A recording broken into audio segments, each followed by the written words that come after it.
नमस्कार विद्यार्थी मित्रांनो, आपल्या या गुरुकुल करिअर अकॅडमी ओरस यूट्यूब चॅनलमध्ये आपल्या सर्वांचं पुन्हा एकदा मी स्वागत करतो।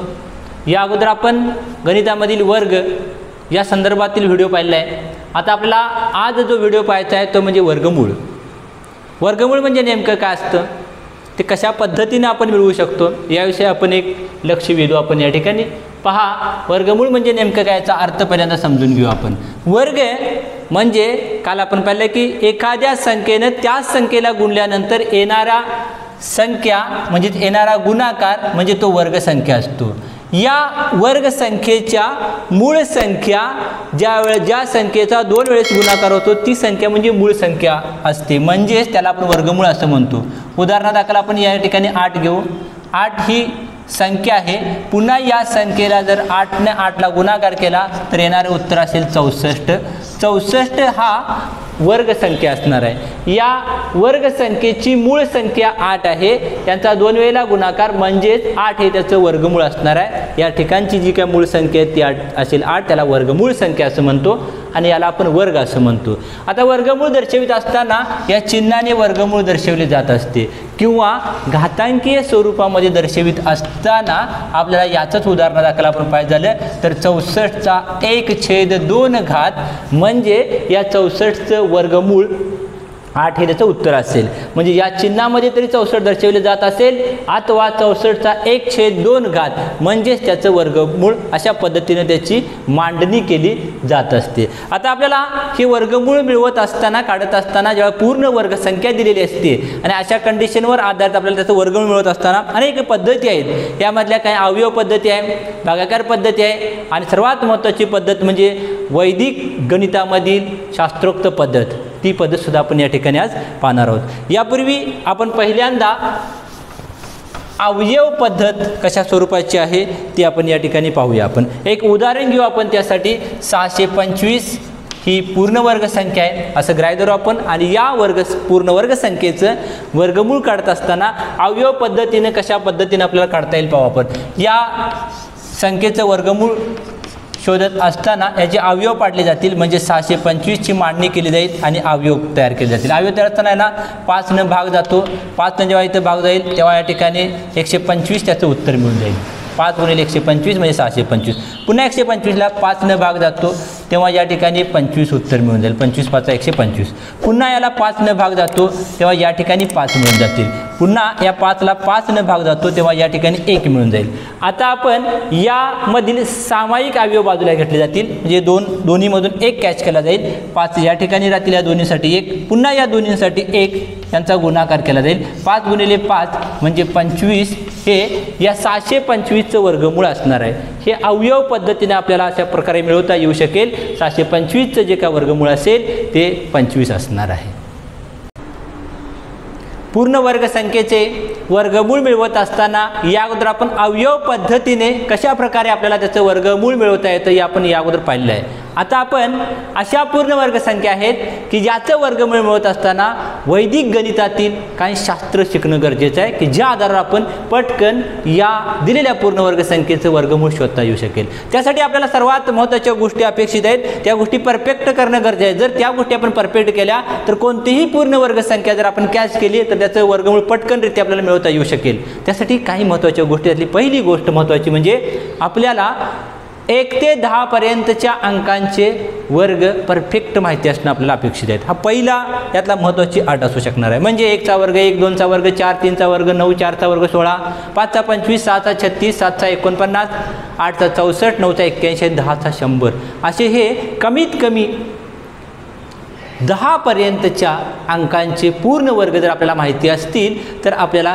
किमान 4 ते जास्तीत जास्त 5 अंकी संख्येचा पूर्ण वर्ग संख्येचं वर्गमूळ काढता येणं सोयीचं होऊ शकेल। ओके, ही पहिली अट। दुसरी अट असणार आहे, एक चार्ट मी या ठिकाणी बनवणार आहे। तो चार्ट फार महत्त्वाचा आहे। तो चार्ट आपल्याला परफेक्टरित्या फीड होणं मेमरीमध्ये अपेक्षित आहे। तो जर एकदा परफेक्ट फीड झाला तर आपल्याला दिलेली संख्या कॅच करून त्या चार्टच्या आधारावर आपल्याला प्रश्नाच्या उत्तरापर्यंत जाता येऊ शकेल। चार्ट नेमका कसा आहे आणि त्याची मांडणी कशी केली जाणार, लक्षात कसा ठेवायचा याच्या संदर्भात सुद्धा ट्रिक मी सांगणार आहे। ठीक आहे, तर चला पाहू आपण चार्टमध्ये 2 टप्पे मी करणार आहे। एक वर्गसंख्येच्या एकक स्थानातील संख्या आणि दुसरं वर्गमूळ संख्येच्या एकक स्थानातील संख्या. मग आपल्याला या दोन्ही गोष्टी पाहत असताना दोन्ही ठिकाणचे मी व्यवस्थितरित्या मांडणी करतो. या ठिकाणी अत्यंत बारकाईने लक्ष द्या.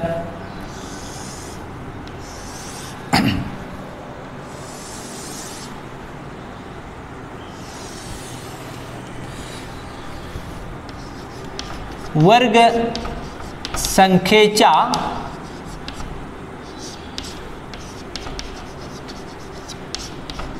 एकक स्थानातील अंक, एकक स्थानातील अंक हा अंक आपण मांडणी करत असताना मी डायरेक्ट मांडतो आणि तो कशा पद्धतीने मी मांडला हे तुम्हाला नंतर त्याचं सविस्तरित्या एक्सप्लेनेशन करतो.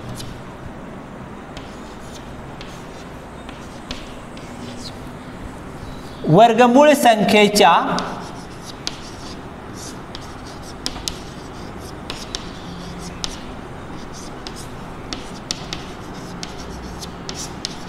एकक स्थानातील अंक,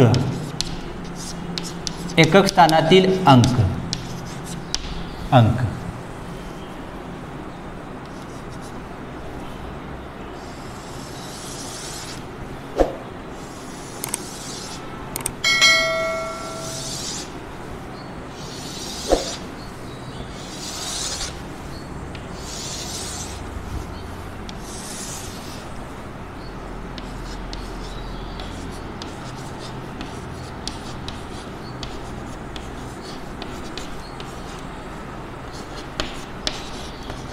ओके. आता हा चार्ट आहे, चार्टकडे बारकाईने लक्ष वेधा. वर्ग संख्येच्या एकक स्थानातील अंक याचा अर्थ काय, जी पूर्ण वर्ग संख्या दिलेली असते आपल्याला प्रश्नांकित असते त्या अंका संख्येच्या एकक स्थानचा अंक आपण हा जो आहे तो कॅच केला जाणार आहे. तो एकक स्थानचा अंक जर 1 असेल तर वर्गमूळ संख्येच्या एकक स्थानातील अंक, वर्गमूळ संख्याची शोधणार आहे तेव्हा त्याच्या एकक स्थानातील अंक 1 किंवा 9 असणार आहे. जर 4 असेल तर 2 किंवा 8 असू शकणार आहे. 9 असेल तर 3 किंवा 7 असू शकणार आहे. 6 असेल तर 4 किंवा 6 असू शकणार आहे. 5 असेल तर 5 आणि 0 असेल तर 0 असू शकणार आहे. पण केव्हा आणि कशा प्रकारे हे लक्षात ठेवायचे आपण पाहू. आपण बघा, आता मी या ठिकाणी वर्ग संख्येच्या एकक स्थानाचा अंक काउंट करत असताना या ठिकाणी 1 चा वर्ग 1 केला आहे, 2 चा वर्ग 4, 3 चा वर्ग 9, 4 चा वर्ग 16, 16 पैकी एकक स्थानचा अंक 6 घेतला आहे, 5 चा वर्ग 25, 25 पैकी 5 हा एकक स्थानचा अंक या ठिकाणी घेतला आहे आणि 0. अशा प्रकारे इतकेच अंक आपल्याला वर्ग संख्येच्या एकक स्थानी असू शकणार आहे, ते आपण या ठिकाणी कॅच केले आहेत. त्यानंतर आपल्याला वर्गमूळ संख्येच्या एकक स्थानचे चार्ट बनवत असताना मी या ठिकाणी मांडणी केली आहे. बघा, 1 2 3 4 5 या मध्यवर्ती ठिकाणी घेतला, त्यानंतर पुन्हा 6 7 8 9. आता आपण याचं वाचन करत असताना 1 1 9 4 2 किंवा 8 अशा पद्धतीने 0 0 असेल. तर असा हा चार्ट आपल्याला लक्षात ठेवणं, या ट्रिकनं जर तुम्ही गेलात तर चार्ट सहजरित्या आपल्याला कायमस्वरूपी लक्षात राहू शकतो. आता हा चार्टचा आधार घेऊन आपल्याला या तिन्ही पूर्ण वर्ग संख्येची वर्गमूळ आपल्याला शोधायचे आहेत. आता त्या स्टेप काय आहेत, त्या स्टेप अत्यंत बारकाईने एकदा पहिल्या प्रश्नाच्या संदर्भात मी समजावून सांगतो. पुन्हा दोन्ही ठिकाणी ते यूज करायचेच आहेत आपल्याला, बारकाईने लक्ष द्या या ठिकाणी. आता पहा, नेमकं काय करायचं असेल, जर आपल्याला पूर्ण वर्ग संख्या दिलेली असेल तर एकक स्थानची संख्या आपण पहिल्यांदा कॅच करणार आहोत. एकक स्थानची संख्या आहे या ठिकाणी 9. मग 9 जर एकक स्थानची संख्या असेल, पूर्ण वर्ग संख्येच्या एकक स्थानी जर 9 असेल तर वर्गमूळ संख्येच्या एकक स्थानी 3 किंवा 7 असणार आहे. म्हणून मी या ठिकाणी मांडणी केली, या ठिकाणी 3 किंवा 7 एकक स्थानी असणारा अंक वर्गमूळ संख्येच्या येऊ शकतो. हा 9 अंक बाजूला ठेवला, 3 आणि 7 एकक स्थानच्या आधारावर कॅच करण्याच्या दृष्टीने आपण बाजूला काढला. ओके. त्यानंतर दशक स्थानाकडे आलो मी. दशक स्थानाचा जो अंक आहे तो तात्पुरत्या लेवलला मी वगळला जाणार आहे, थांबवला जाणार आहे, त्याचा विचार केला जाणार नाही. त्यानंतर या व्यतिरिक्त जे राहणारी संख्या असतील, राहणारे अंक असतील, त्याचा एक स्वतंत्र गट तयार केला जाईल. आता या ठिकाणी 13 हा फक्त अंक राहतो. हा 13 मी बाजूला या ठिकाणी घेतलेला आहे. हा 13 मी या ठिकाणी बाजूला घेतला, कारण हा स्वतंत्र राहणारा गट या ठिकाणी 13 बाजूला घेतला. आता 13 वर आपल्याला काम करायचं आहे. ते काम कशा प्रकारे, 13 हा अंक कोणत्या 2 पूर्ण वर्ग संख्येच्या दरम्यान येतो तो पाहायचा आहे. पहा, 13चा जर विचार केला तर आपण पाहू शकतो 3 चा वर्ग आहे 9, 4 चा वर्ग आहे 16. आता 9 आणि 16च्या दरम्यान 13 अंक आहे. 9 आणि 16च्या दरम्यान 13 अंक आहे. म्हणून आता आपल्याला काय करायचं आहे की या दोघांच्या दरम्यान कॅच करत असताना लगतच्या वर्गसंख्येच्या दरम्यान येणारी संख्या दिलेल्या गट कॅच केल्यानंतर आपल्याला या आधारावर या वर्गमूळ संख्येच्या दशक स्थानातील अंक कॅच केला जाईल. तो कोणता असेल तर 3 पासून 4 पर्यंतच्या वर्गाच्या दरम्यान येतो. म्हणून 3 हा अंक दशक स्थानातील वर्गमूळ संख्येच्या दशक स्थानातील अंक असणार आहे. हा 3 या ठिकाणचा 3 कॅच केला आहे, या ठिकाणचा 3 नव्हे. बऱ्याच वेळा कन्फ्युजन होत असतं. म्हणजे संकल्पना पुन्हा मी क्लिअर करतो. 3 आणि 4च्या दरम्यान आहे, त्या अगोदरचं जे वर्गसंख्या आहे त्याचं वर्गमूळ या ठिकाणी कॅच केलं, 3 मिळालं. आता आपल्याला दशक स्थानच्या आधारावर आपल्याला निश्चित केलं आहे. आता पुढे एकक स्थानचा अंक या दोन्हीपैकी 1 असणार आहे.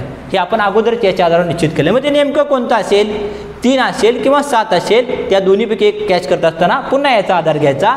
जर 13 हा अंक नंतरच्या वर्गसंख्येच्या जवळ येत असेल तर 7 येऊ शकेल. जर 13 हा अंक अगोदरच्या वर्गसंख्येच्या जवळ येत असेल तर 3 येऊ शकणार आहे. म्हणून आपण 13वर लक्ष वेधलं. 13 आणि 9 यांच्यामधला फरक पाहिला. 10, 11, 12, 13 4चा फरक या ठिकाणी देतो.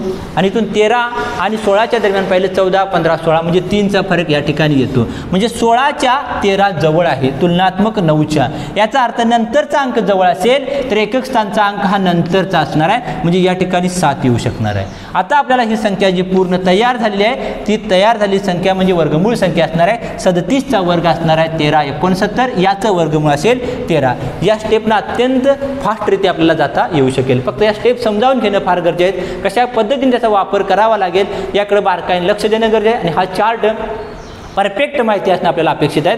हा चार्ट माहिती असेल आणि यूज कसा करायचा माहिती असेल तर सहजरित्या आपण या प्रश्नाच्या उत्तरापर्यंत लक्ष वेधू शकणार आहे. चला आपण या प्रश्नाचा याच्याच आधारावर याच पद्धतीने आपण पाहू. आपण 1 जर एकक स्थानी असेल तर 1 असताना पहा 1 किंवा 9 असणार आहे. म्हणून मी इथे 1 मांडला किंवा 9 मांडला. ओके.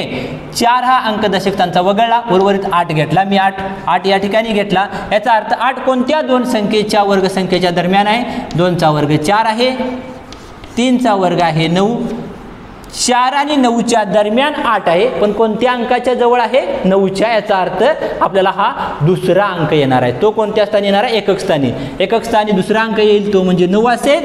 मात्र दशक स्थानचं शोधत असताना या ठिकाणी 2 आणि 3च्या दरम्यान आहे, म्हणून 2 आपल्याला इथे या ठिकाणी घ्यावं लागेल. म्हणजे 29चा वर्ग असेल 841. 841चं वर्गमूळ असेल 29.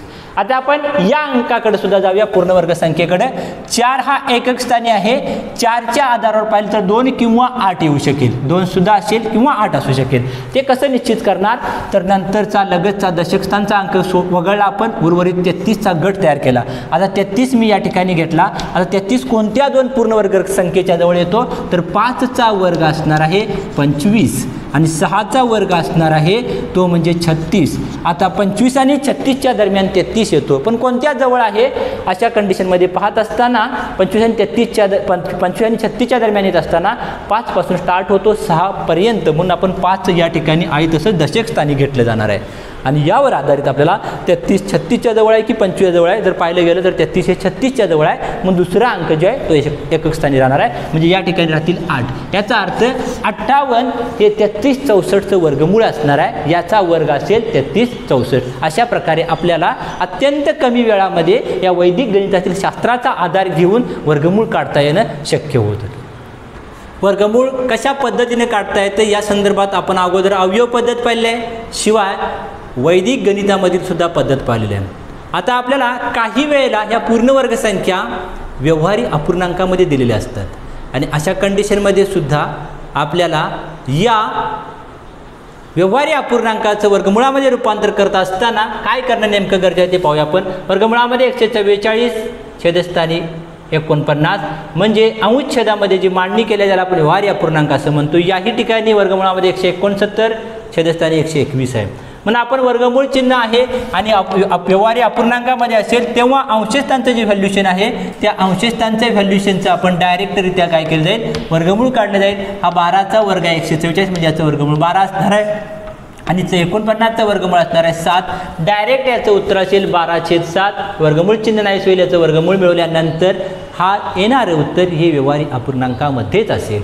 याच पद्धतीने आपण याही ठिकाणी पाहूया. 169चं वर्गमूळ असणार आहे 13 आणि 121 असेल 11. म्हणजे 13/11 डायरेक्ट रूपाने त्याचं वर्गमूळातील उत्तर असू शकणार आहे. या अगोदर पूर्ण वर्ग संख्येचं वर्गमूळ काढण्याच्या दृष्टीने अवयव पद्धत, वैदिक गणितातील पद्धत आणि व्यवहारिक अपूर्णांकामधील पाहिले गेले. आता आपण दशांश अपूर्णांकामधील असणारी पूर्णवर्ग संख्या त्याचं दशांश अपूर्णांकामध्ये वर्गमूळ कशा पद्धतीने काढलं जाईल याकडे पाहू. आपण दिलेली संख्येचे वर्गमूळ आज 0.25 आहे. या ठिकाणी 0.0144 आहे.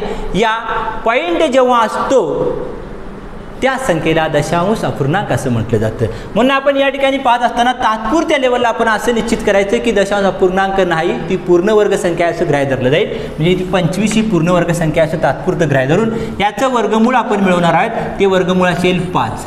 आता वर्गमूळ 5 मिळवल्यामुळे चिन्ह नाहीसं झालं, फक्त आपल्याला 25चं वर्गमूळ 5 मिळालं. पण ही संख्या दशांश अपूर्णांकामध्ये आहे. मग दशांश अपूर्णांकामध्ये येणाऱ्या उत्तरावर सुद्धा दशांश अपूर्णांकामध्येच मांडणी करावी लागेल. पण ती कितव्या स्थानकावर दशांश चिन्ह द्यावं लागेल, तर या ठिकाणचं चिन्ह निश्चित करेल कितव्या स्थानकावर आहे यावर आधारित आपल्याला उत्तरादाखल द्यावं लागेल. म्हणजेच काय, तर 1 आणि 2 नंतर हे स्थानकावर चिन्ह असेल तर आपल्याला 2 स्थानकावर जर का पूर्णवर्ग संख्येच्या चिन्ह असेल तर आपल्याला उत्तरादाखल एका स्थानकानंतर आपल्याला दशांश चिन्ह द्यावं. म्हणजे इथे या ठिकाणी 0.5 येईल, इथे 0 येईल, म्हणजे 0.5 त्याचं उत्तर असेल. या ठिकाणी आपण जात असताना सुद्धा तोच फॉर्म्युला वापरला जाईल. 144 ही पूर्णवर्ग संख्या आपण ग्राह्य धरू. आपण याचं वर्गमूळ काढले 12 मिळालं. आता दशांश चिन्ह देत असताना आपण काउंट केलं 1 2 3 4. 4 याचा अर्थ 2 स्थानकावर, म्हणजे 2 स्थानकावर पॉईंट असेल तर 1 स्थानकावर निंपट करावी, 4 वर असेल तर 2 करावी, 6 वर असेल तर 3 करावी. जसं या अगोदर आपण वर्गसंख्येमध्ये पाहत होतो की एका स्थानकावर जर का आपल्याला पॉईंट असेल तर वर्गसंख्या काढत असताना 2 स्थानकावर पॉईंट लिहावा. मात्र इथं काय करावं लागेल, निंपट करावी लागेल. म्हणजे या 4ची निंपट 2 असेल, 2 स्थानकावर पॉईंट येईल, इथं 0 राहील, म्हणजे 0.12 हे त्याचं उत्तर असणार आहे.